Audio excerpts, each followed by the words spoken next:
Trader for tomorrow के NISM series 5A mutual fund distributors tuition में आपका स्वागत है। आज हम चैप्टर 2 पर बात करेंगे, म्यूचुअल फंड्स। यार, नाम सुनकर कभी-कभी लगता है पता नहीं कितनी कॉम्प्लेक्स चीज होगी, है ना? हाँ, लगता तो है, पर असल में कॉन्सेप्ट काफी सिंपल है अगर समझे तो। चलो आज इसी को डीकोड करते हैं। ये म्यूचुअल फंड मतलब है क्या चीज? हाँ, देखिए, म्यूचुअल फंड बेसिकली एक कॉन्सेप्ट है जहां बहुत सारे लोग मतलब इन्वेस्टर्स अपना पैसा एक साथ मिलाते हैं, एक कॉमन पूल में डालते हैं। अच्छा, जैसे वो पहले कमेटी वगैरह होती थी, कुछ वैसा? हाँ, कुछ वैसा ही समझ लीजिए, पर ये पूरा प्रोफेशनल तरीके से मैनेज होता है और सेबी मतलब मार्केट रेगुलेटर इसे देखती है, रेगुलेट करती है। ओके। एक डेडिकेटेड फंड मैनेजर होता है जो इस पूरे पैसे को लेता है और उसे फिर सिक्योरिटीज मार्केट में इन्वेस्ट करता है। सिक्योरिटीज मार्केट मतलब? जैसे शेयर्स, बॉन्ड्स। हाँ, बिल्कुल। इक्विटी शेयर्स हो गए, कंपनी के बॉन्ड्स हो गए, सरकारी बॉन्ड्स हो गए, सोना भी हो सकता है, अलग अलग एसेट्स में। तो ये जो पूलिंग ऑफ रिसोर्सेज है ना, मतलब सबका पैसा इकट्ठा करना, यही इसका कोर आइडिया है। और इसका फायदा क्या है? मतलब लोग सीधा शेयर्स क्यों ना खरीदे, म्यूचुअल फंड ही क्यों? देखिए, इसके कई फायदे हैं, खासकर छोटे इन्वेस्टर्स के लिए।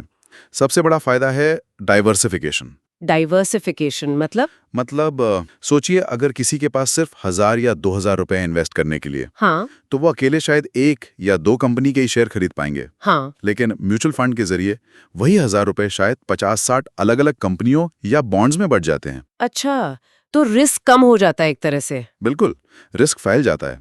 ये अकेले करना बहुत मुश्किल है कम पैसों में। फिर आपको मिलता है प्रोफेशनल फंड मैनेजमेंट। मतलब कोई एक्सपर्ट हमारा पैसा मैनेज कर रहा है। एग्जैक्टली।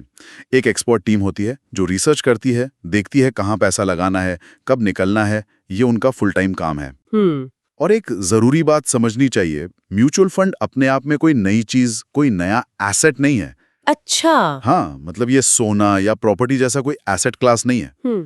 ये तो बस एक तरीका है, एक व्हीकल है जिसके जरिए आप उन्हीं जाने पहचाने एसेट्स जैसे शेयर्स या बॉन्ड्स में इन्वेस्ट करते हैं। बस एक स्ट्रक्चर है ये। ओके। ये तो इन्वेस्टर के पॉइंट ऑफ व्यू से फायदे हो गए, लेकिन बड़े लेवल पे मतलब पूरी इकोनॉमी के लिए म्यूचुअल फंड का क्या रोल है? बहुत अहम रोल है। देखिए, म्यूचुअल फंड्स क्या करते हैं, ये देश भर में फैली हुई छोटी छोटी बचत को, सेविंग्स को इकट्ठा करते हैं। हाँ। और उन्हें प्रोडक्टिव इन्वेस्टमेंट्स में लगाते हैं।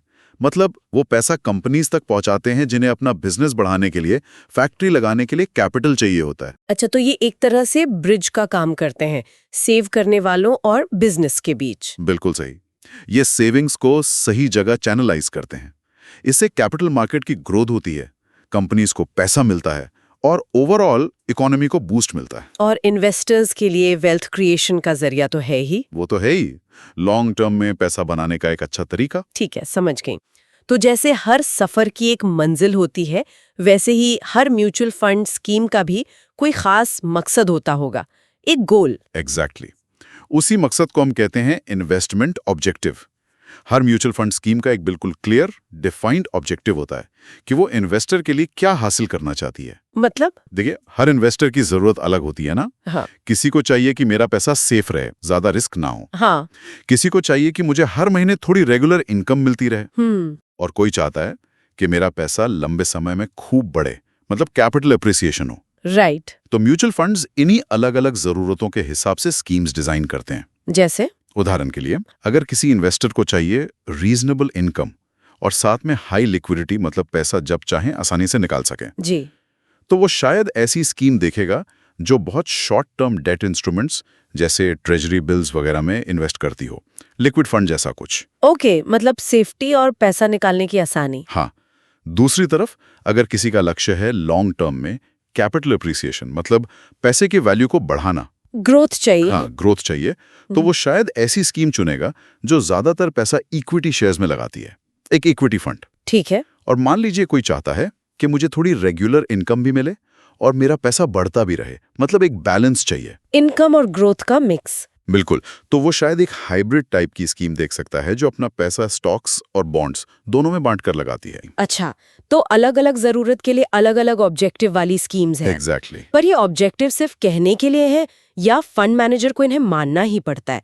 ऐसा तो नहीं हो सकता कि ऑब्जेक्टिव तो सेफ्टी लिखा है और फंड मैनेजर ने जाके किसी बहुत रिस्की शेयर में पैसा लगा दिया? नहीं, ऐसा बिल्कुल नहीं हो सकता।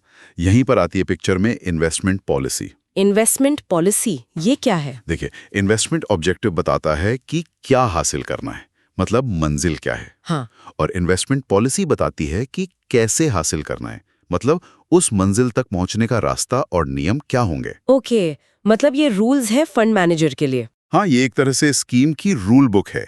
इसमें बहुत डिटेल में लिखा होता है कि फंड मैनेजर किस किस तरह के एसेट्स में पैसा लगा सकता है, कितना लगा सकता है, किस तरह की स्ट्रैटेजी फॉलो करेगा, कितना रिस्क ले सकता है। जैसे कोई उदाहरण? जैसे अगर एक इक्विटी फंड का ऑब्जेक्टिव कैपिटल एप्रिसिएशन है, तो उसकी पॉलिसी बता सकती है कि वो सिर्फ लार्ज कैप कंपनीज में इन्वेस्ट करेगा, या फिर मिड कैप और स्मॉल कैप में भी करेगा, अच्छा, या फिर वो सिर्फ किसी खास सेक्टर, मान लीजिए आईटी या फार्मा में ही इन्वेस्ट करेगा।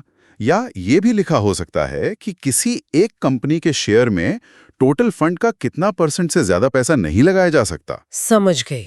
तो ये पॉलिसी फंड मैनेजर को बांध देती है। बिल्कुल, फंड मैनेजर को ऑब्जेक्टिव और पॉलिसी इन दोनों के दायरे में रहकर ही काम करना होता है, वो इससे बाहर नहीं जा सकता। तो मतलब किसी भी इन्वेस्टर के लिए सिर्फ स्कीम का नाम या ऑब्जेक्टिव देख लेना काफी नहीं है, उन्हें पॉलिसी भी थोड़ी समझनी चाहिए। हाँ, बहुत जरूरी है। ऑब्जेक्टिव आपको एक मोटा मोटा आइडिया देता है कि स्कीम किस दिशा में जा रही है, पर पॉलिसी आपको बताती है कि वो सफर कैसे तय किया जाएगा, क्या रूल्स फॉलो होंगे। दोनों को मिलाकर देखना चाहिए कि क्या ये स्कीम वाकई में किसी के फाइनेंशियल गोल्स और रिस्क लेने की क्षमता से मैच करती है या नहीं। सही बात है, थोड़ी मेहनत लगेगी पर क्लैरिटी रहेगी कि पैसा कहाँ और कैसे लग रहा है। बिल्कुल, ये ट्रांसपेरेंसी लाता है। इन्वेस्टर को पता होता है कि उनका पैसा किन नियमों के तहत मैनेज हो रहा है। ये तो क्लियर हुआ, ऑब्जेक्टिव हो गया गोल और पॉलिसी हो गई उस गोल तक पहुंचने की गाइडलाइंस या रूल्स। पर यहाँ एक सवाल आता है मन में। हाँ, पूछिए। मान लीजिए पॉलिसी थोड़ी फ्लेक्सिबल है, तो क्या ऐसा हो सकता है कि फंड मैनेजर ऑब्जेक्टिव, जैसे मान लीजिए सेफ्टी, उसको ध्यान में रखते हुए भी पॉलिसी के अंदर रहते हुए थोड़ा ज्यादा रिस्क ले ले?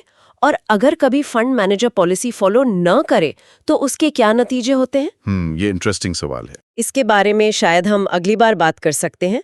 फिलहाल आज के लिए इतना ही। बिल्कुल, सीखते रहिए।